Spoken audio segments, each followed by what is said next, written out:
Breaking news చూస్తున్నాం. పహల్గాంలో పర్యాటకులపై ఉగ్ర దాడితో భారత్ పాకిస్తాన్ల మధ్య ఉద్రిక్తతలు భగ్గుమన్నాయి.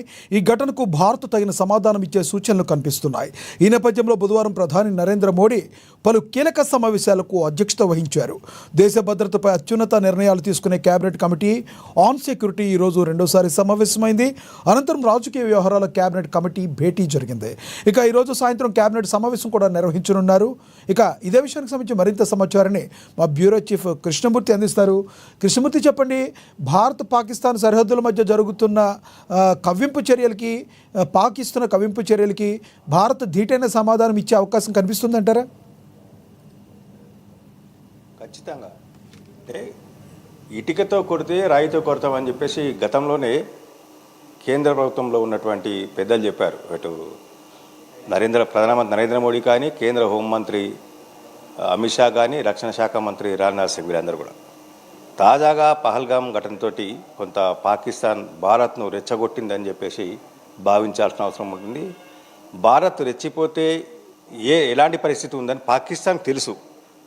అయినా తెలిసినప్పటికీ కావాలని, అంటే భారత్ ఎప్పటికప్పుడు ఇబ్బందులకు గురి చేయాలి, ఉగ్రదాడులతోటి భారతదేశంలో అలజడిని సృష్టించి ప్రపంచ దేశాల్లో భారతదేశం అంత సురక్షితమైనది కాదు అని నిరూపించాలని చెప్పేసి కొంత పాకిస్తాన్ వ్యూహాత్మకంగా వెళ్తుంది. అందులో భాగంగానే పహల్గాం ఘటనకు ఖచ్చితంగా జరిగిన వెంటనే ఇటు ప్రధానమంత్రితో పాటు మొత్తం కేంద్ర ప్రభుత్వం యావత్ దేశం కూడా స్పందించింది. యావత్ దేశం కూడా భారతదేశ కేంద్ర ప్రభుత్వం తరఫున మద్దతుగా నిలుస్తూ ఉంది. అయితే ఇక్కడ యుద్ధం ఖచ్చితం అని చెప్పేసి చాలా స్పష్టం అవుతా ఉన్నది. యుద్ధం విషయంలో కూడా నిన్న జరిగినటువంటి భద్రతా కమిటీ సమావేశంలో కానీ ఇటు బీఎస్ఎఫ్ మిగతా కేంద్ర పారామిలిటరీ అధినేతలతో జరిగినటువంటి సమావేశంలో ప్రధానమంత్రి నరేంద్ర మోడీ పూర్తి స్థాయిలో వారికి స్వేచ్ఛ ఇచ్చారు. యుద్ధం ఎప్పుడు చేస్తారు, ముహూర్తం ఎప్పుడు పెడతారు అనేది మీరే స్టార్ట్ చేయండి. ఖచ్చితంగా పాకిస్తాన్కు పహల్గాం ఘటన విషయంలో బుద్ధి చెప్పాల్సిన అవసరం ఉంది. ప్రతీకారం తీర్చుకోవాలి. ప్రతీకారం తీర్చుకునే విషయంలో కేంద్రం ఆదేశాలు కావాలి, రక్షణ శాఖ ఆదేశాలు కావాలి, ఉన్నత అధికారుల నుంచి అనుమతులు కావాలని అని ఏమీ లేకుండా పూర్తి స్థాయిలో క్షేత్రస్థాయిలో ఏ రకమైనటువంటి నిర్ణయాలతో ముందుకు వెళ్తే పాకిస్తాన్కు బుద్ధి వస్తుంది. పాకిస్తాన్కు సరైన విధంగా మనం ధీటుగా సమాధానం చెప్పేందుకు అవకాశం ఉన్నాయి అన్న విషయాన్ని అక్కడికక్కడే నిర్ణయించుకొని మీరు క్షేత్రస్థాయిలో నిర్ణయించుకొని వెళ్ళండి అని చెప్పేసి నరేంద్ర మోడీ చెప్పాడు. ఈరోజు కూడా కొంత సమావేశం జరుగుతూ ఉంది. రక్షణ శాఖకు సంబంధించిన విషయంలో కానీ ఉన్నతాధికారుల సమావేశం జరుగుతూ ఉన్నది.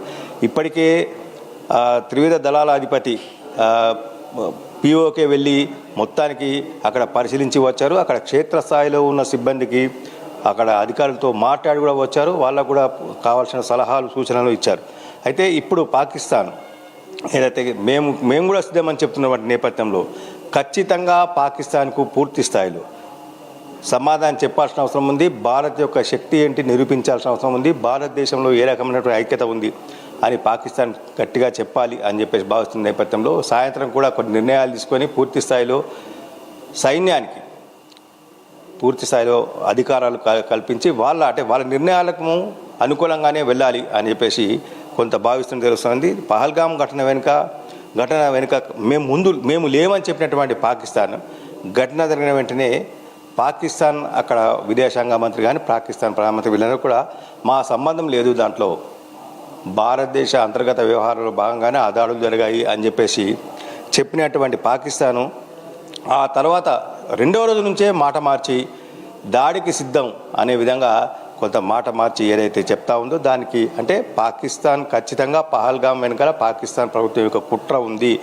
పాక్ హస్తం ఉంది అని చెప్పి చాలా స్పష్టమవుతున్న నేపథ్యంలో భారతదేశం కూడా ప్రపంచ దేశాల మద్దతును సంపాదించుకుంది. ఇప్పటికీ ఈ ప్రపంచ దేశాల మద్దతుతో పాటు భారత సైనిక బలగాలలో పూర్తి స్థాయిలో ఆత్మవిశ్వాసాన్ని, ఆత్మస్థైర్యాన్ని నింపేందుకు కూడా కేంద్ర ప్రభుత్వం ప్రయత్నం చేసి యుద్ధానికి సిద్ధం అనే విధంగా చేస్తూ ఉంది. యుద్ధం ఎప్పుడైనా పాక్ మీద దాడి చేసి సరిహద్దులో ఉన్నటువంటి పాక్ ఆక్రమిత కాశ్మీరు, ఆ తర్వాత పాక్ బార్డర్లో ఉన్నటువంటి ఉగ్రవాద శిబిరాలను కానీ సైనిక శిబిరాలను కానీ ఖచ్చితంగా ధ్వంసం చేయాలి. ఇప్పటికే కొన్ని ఉగ్రవాద శిబిరాలను భారత భద్రతా బలగాలు ధ్వంసం చేశాయి. మరిన్నింటిని ధ్వంసం చేయాలి.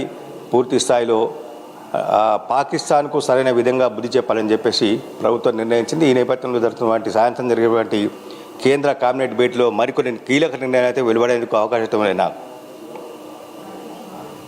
Thank you Krishnamurthy.